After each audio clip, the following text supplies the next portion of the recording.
দুয়ারে রিপোর্টারে এবার যে খবরের দিকে নজর রাখবো, হিঙ্গলগঞ্জ পুলিশের জালে রোহিঙ্গা, বাংলাদেশ জল সীমান্ত দিয়ে রোহিঙ্গা অনুপ্রবেশ, কক্সবাজার ডিটেনশন ক্যাম্প থেকে হিঙ্গলগঞ্জ। কিন্তু কিভাবে জানবো, সরাসরি চলে যাব, আমার সঙ্গে অনুপম সাহা রয়েছে। অনুপম, কিভাবে?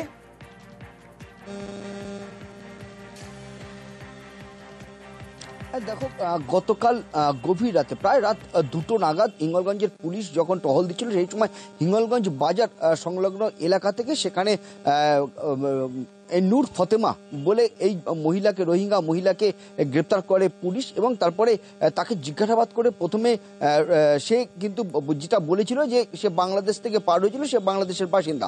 কিন্তু লাগাতার জিজ্ঞাসাবাদ করার পর সে কিন্তু স্বীকার করেছে যে গত 9 মাস আগে থেকে সে বাংলাদেশে এসেছিল এবং বাংলাদেশের কক্সবাজারে যে ডিটেনশন ক্যাম্প, সেই ডিটেনশন ক্যাম্পে সে 9 মাস ছিল এবং সেখান থেকে পালিয়ে সে গতকাল সাতক্ষীরায় আসে এবং সাতক্ষীরা থেকে গভীর রাতে জল সীমান্ত ইছামতি নদী পার করে সে হিঙ্গলগঞ্জ বাজারে ঢোকে এবং তারপরেই হিঙ্গলগঞ্জ থানার পুলিশের চোখে পড়ে এবং পুলিশ তাকে ধরে গ্রেপ্তার করে এবং আজকে তাকে বসিরহাট মহকুমা আদালতে পাঠানো হয়েছে।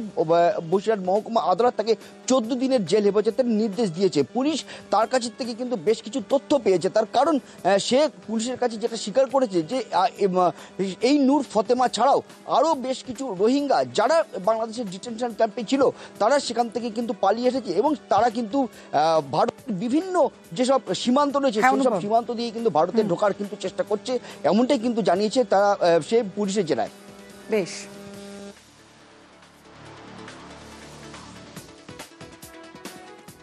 নেপালিতে কথা বলতে বাধা, বিচারকের মন্তব্যে ক্ষুব্ধ আইনজীবীরা। মংপো আদালতে কর্মবিরতি আইনজীবীদের বিচারকের পদ থেকে অপসারণের দাবি। সরাসরি চলে যাব, আমার সঙ্গে আমার প্রতিনিধি রয়েছে, কথা বলবো প্রতিনিধি পার্থর সঙ্গে। পার্থ, এই যে আইনজীবীদের আপত্তি কেন?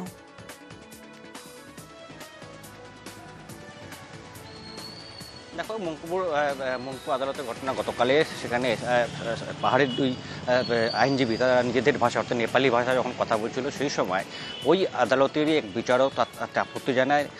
তারা সেই আইনজীবীদের বলে যে এটা নেপালি ভাষা নেপালের ভাষা, ভারতের ভাষা নয়, আর তাতেই কিন্তু আপত্তি উঠেছে। আবার ভাষা নিয়ে পাহাড়ে আন্দোলন, একদিকে যেমন আইনজীবীর আন্দোলন নামে, ঠিক তেমনি কিন্তু পাহাড়ের রাজনৈতিক দলগুলো কিন্তু বসে নেই। অনিত থাপা ইতিমধ্যে এই বিষয়ে রাজ্যের আইনমন্ত্রী মলয় ঘটককে চিঠি দিয়েছেন বিষয়টি গুরুত্ব সঙ্গে দেখার জন্য।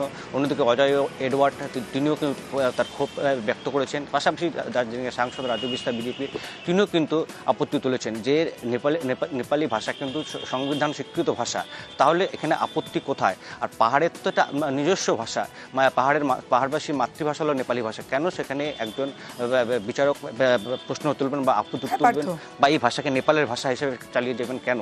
এই প্রশ্নটি কিন্তু সরব হয়েছে। স্বাভাবিকভাবে পাহাড়ের আইনজীবীরা যেমন আন্দোলনে নামতে, ঠিক তেমনি পাহাড়ের রাজনৈতিক দলগুলো কিন্তু পথে নামার হুঁশিয়ারি দিয়েছে। অবিলম্বে সংশ্লিষ্ট বিচারককে কিন্তু তার পদ থেকে অপসারণের দাবি তারা জানিয়েছেন। পাশাপাশি দার্জিলিং, কার্শিয়াং, কালিম্পং, মিরি প্রতিটি আদালতেই যেন বিচারকদের, যেসব বিচারক নিয়োগ করা হবে তারা যেন নেপালি ভাষা বুঝতে পারেন এবং বলতে পারেন, সেই বিষয়টিও কিন্তু তুলেছে পাহাড়ের আইনজীবীরা।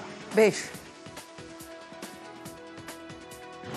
मंगपू की जुडिशियल मजिस्ट्रेट फर्स्ट क्लास जो है, उन्होंने कहा कि नेपाली भाषा नेपाल की है, आप लोग यहाँ पर नेपाली में बात नहीं करेंगे। आपस में बात कर रहे थे, कोई कोर्ट में किसी ने वहाँ पर नेपाली में मूव नहीं किया था, तब भी उन्होंने इस तरह का कमेंट किया, जो हम लोगों को बहुत तकलीफ़ की बात हुई।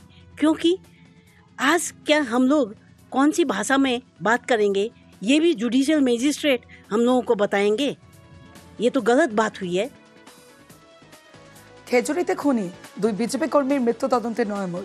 বিদ্যুৎস্পৃষ্ট নয়, খেজুরিতে খুনে তত্ত্ব ভারী বস্তু দিয়ে আঘাতেই মৃত্যু উল্লেখ। মেদিনীপুর মেডিকেলের পিএম রিপোর্ট বদলে গেল এসএসকেএমে। সরাসরি চলে যাব, অর্ণব হাজরা রয়েছে আমার সঙ্গে, অর্ণবের সঙ্গে কথা বলবো। অর্ণব, কি পর্যবেক্ষণ হাইকোর্টের?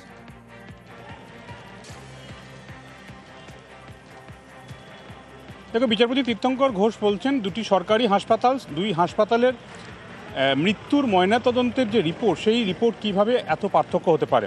খেজুরির বিজেপি কর্মী তাদের মৃত্যু হয়েছিল এবং সেক্ষেত্রে প্রাথমিক ময়নাতদন্তের রিপোর্ট, যেটা মেদিনীপুর মেডিকেল কলেজ বলেছিল যে বিদ্যুৎপৃষ্টহী মৃত্যু হয়েছে বিজেপি কর্মীর। দ্বিতীয় ময়নাতদন্তের আবেদন রাখে পরিবার। কলকাতা হাইকোর্টের ডিভিশন বেঞ্চের নির্দেশে দ্বিতীয়বার ময়নাতদন্ত হয় এবং সেই ময়নাতদন্তে দেখা গেছে যে রিপোর্ট আজ বিচারপতি তীর্থঙ্কর ঘোষের কাছে এসে পৌঁছেছে, সেই রিপোর্টে কিন্তু দেখা যাচ্ছে সম্পূর্ণ উল্টো কথা বলছে। সেখানে বিদ্যুৎপৃষ্ট নয়, যে আঘাতের চিহ্নগুলি ছিল সেই আঘাতের চিহ্নগুলি স্পষ্টভাবে দেখা যাচ্ছে সেখানে ভারী কিছু দিয়ে আঘাতের চিহ্ন। এটাই বিচারপতি বলছেন যে মামলা তদন্ত করছিল এক্ষেত্রে খেজুরি পুলিশ, সেই তদন্ত ভার অন্য কাউকে দিতে হবে এবং আদালত প্রাথমিকভাবে মনে করছে কলকাতা পুলিশের হোমিসাইডকে দিয়ে তদন্ত করানোর কথা। এবং বিচারপতি এটাও বলছেন যে ফরেনসিক অফিসাররা মেদিনীপুর মেডিকেল কলেজে এই ধরনের একটা ময়নাতদন্তের রিপোর্ট দিলেন, তাদের বিরুদ্ধে কেন হাইকোর্ট পদক্ষেপ করবে না, তাদের বিরুদ্ধে কেন শোকজ করবে না, যে এই ধরনের সম্ভবত টেন্টেড একটা ইনভেস্টিগেশন বা তার অফিসারদের মিসলিড বিভ্রান্তি করে এই একটা ময়নাতদন্তের রিপোর্ট তৈরি করা হয়েছে। অর্থাৎ মেদিনীপুর মেডিকেল কলেজ সরকারি হাসপাতালের মেডিকেল কলেজের এই ময়নাতদন্তের রিপোর্ট তা একেবারে উল্টো, অর্থাৎ মারধরের মৃত্যু হয়েছে যেখানে খুনের তথ্য সামনে আসছে। এই বিষয়টাতে ক্ষুব্ধ কলকাতা হাইকোর্ট বিচারপতি তীর্থঙ্কর ঘোষের কাছে তদন্তভার স্থানান্তর পরিবারের দাবি ছিল সিবিআইকে হাতে দেওয়া হোক। বিচারপতি বলছেন না, সিবিআই নয়, কারণ তাঁর ব্যক্তিগত অভিজ্ঞতা দেখেছেন সিবিআই খুনের মামলায় যে তদন্ত করে তার পরিণতি খুব নিদারুণ হয়, করুণ হয়। অর্থাৎ সেক্ষেত্রে খুব একটা ভালো ফলাফল আসে না সিবিআই তদন্তে। সেক্ষেত্রে কলকাতা পুলিশের হোমিসাইডকে তিনি তদন্ত করতে চান, কিন্তু সেই তদন্ত স্থানান্তর নিয়েও রাজ্যের একাধিক আপত্তি রয়েছে। রাজ্যের অ্যাডভোকেট জেনারেল কিশোর দত্ত তিনি এই বিষয়ে আর্গুমেন্ট করতে চান, সওয়াল করতে চান, সেই সুযোগ রাজ্যকে দেওয়া হয়েছে। সেক্ষেত্রে কালকে রাজ্যের বক্তব্য শোনার পরই এই তদন্তভার বদল বা পোস্টমর্টেম নিয়ে পরবর্তী পর্যবেক্ষণ বা নির্দেশ জানাবে এবং সেক্ষেত্রে মেদিনীপুর মেডিকেল কলেজের বিরুদ্ধে যে কড়া পদক্ষেপ নেবে কলকাতা হাইকোর্ট এমনটা হুঁশিয়ারি দিয়ে রেখেছেন বিচারপতি তীর্থঙ্কর ঘোষ। বেশ, দুজনের মৃত্যুর ব্যাপারে আমরা একটা প্রেয়ার করেছিলাম, রিট পিটিশন দিয়ে সেকেন্ড পোস্টমর্টম করা হয়, যেখানে ফার্স্ট পোস্টমর্টম বলছে যে ইলেকট্রিকিউশন হয়েছে আর বেশ কয়েকগুলো ইনজুরি যেটা পিঠের ওপরে আছে ভিকটিমের, সেটার ব্যাপারে কিছু বলা নেই। সেই সেকেন্ড পোস্টমর্টমে বলছেন সেই ইনজুরিগুলোর ব্যাপারে আর বলেছেন যে এটা মারধরের থেকেও এই কেসটা হতে পারে। সো দেয়ারফর এই যে দুটো কন্ট্রাডিক্টরি ভিউয়ের জন্য এখন কোর্ট সেটাকে বিচার করবে। আগামী দিন কালকে 3:30টার সময় আবার মামলাটাকে রেখেছে, কিন্তু এটা ঠিক যে একটা সেকেন্ড পোস্টমর্টম এসছে সামনে, যেখানে একটা পুরোপুরি ডিফারেন্ট ভিউ এসছে, যেখানে হিস্ট্রি অফ অ্যাসল্ট পাওয়া গেছে।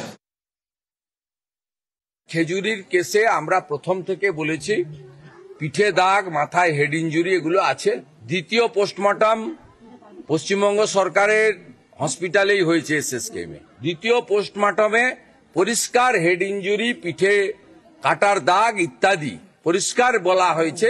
আমরা আশা করব যে কলকাতা আদালত, হাইকোর্ট, সিঙ্গেল বেঞ্চ তারা এটা সিবিআইকে বা কোর্ট মনিটরিং কোন সেন্ট্রাল এজেন্সিকে দেবে।